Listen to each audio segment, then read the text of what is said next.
وسلم نے فرمایا علی کل مسلم صدقۃ، ہر مسلمان پر صدقہ کرنا ضروری ہے۔ لفظ اعلیٰ عام طور پر عربی زبان میں کسی چیز کو واجب کرنے کے لیے، لازم کرنے کے لیے، ہمارے یہاں جو ضروری کا لفظ ہے اس کے لیے بھی استعمال ہوتا ہے۔ تو فرمایا علی کل مسلم صدقۃ، ہر مسلمان کے لیے صدقہ کرنا واجب ہے۔ پھر آگے خود تفصیل بیان فرمائی۔ رسول اللہ صلی اللہ علیہ وسلم نے فرمایا کہ ان لم یجد، یعنی اگر اس کے پاس مال نہ ہو صدقہ کرنے کے لیے، بالکل ہی کچھ نہیں ہے، تو رسول اللہ صلی اللہ علیہ وسلم نے فرمایا فلیعمل، اسے چاہیے کہ کام کرے، محنت کرے، مزدوری کرے، کوئی کام کرے، فینفع نفسہ، اپنے آپ کو بھی فائدہ پہنچائے اس مال سے، اور ویتصدق، اور اس میں سے کچھ صدقہ بھی کر دے۔ تو یہاں نفلی صدقہ مراد ہے کہ کچھ نہ کچھ اللہ کی راہ میں دیتے رہنا چاہیے۔ صحابہ نے پوچھا یا رسول اللہ فإن لم يستطع، اگر کوئی بندہ اس کی طاقت نہیں رکھتا کہ وہ نہ اس کے پاس پیسہ ہے، نہ وہ کما سکتا ہے کہ اپنے اوپر بھی خرچ کرے، اوروں پر بھی خرچ کرے، یا رسول اللہ ان لم يستطع، اگر وہ اس کی بھی طاقت نہ رکھتا ہو، تو آپ نے فرمایا فَيُعِينُ ذَا الْحَاجَةِ الْمَلْهُوفِ، تو پھر اس بندے کو چاہیے، کوئی پریشان حال محتاج آدمی ہے، اس کو فائدہ پہنچا دے، اس کے لیے کوئی نہ کوئی کام کر دے، اس کی مدد کر دے، کسی بھی پریشان آدمی کی، کسی بھی محتاج آدمی کی،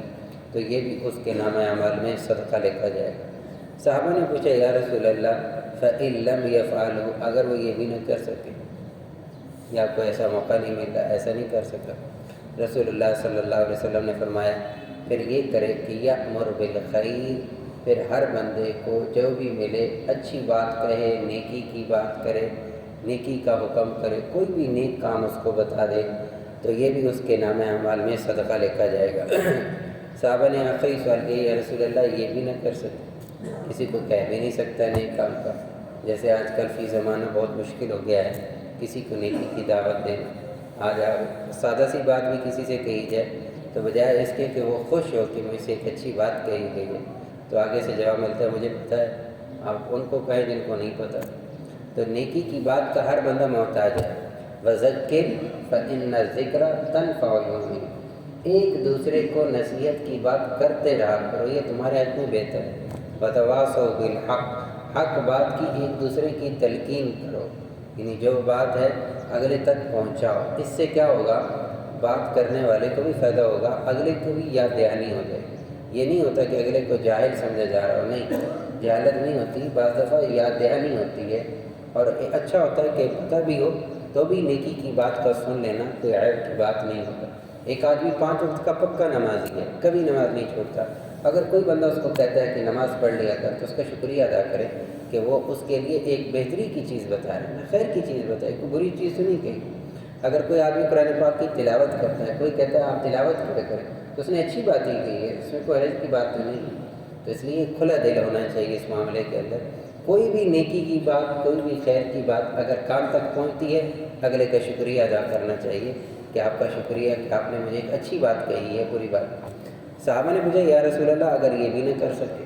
تو آپ صلی اللہ علیہ وسلم نے پھر آخری بات فرمائی کہ جو ہر بندہ کر سکتا ہے، فرمایا فَيُمْسِكُ عَنِ الشَّرِّ، اپنے آپ کو برائی سے روک لے،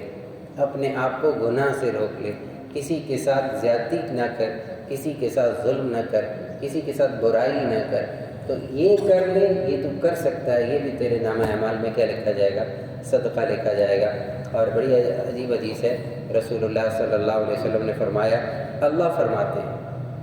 کتنی بڑی بات، نبی علیہ السلام فرمائے اللہ فرماتے ہیں انفق یا ابن آدم انفق علیک،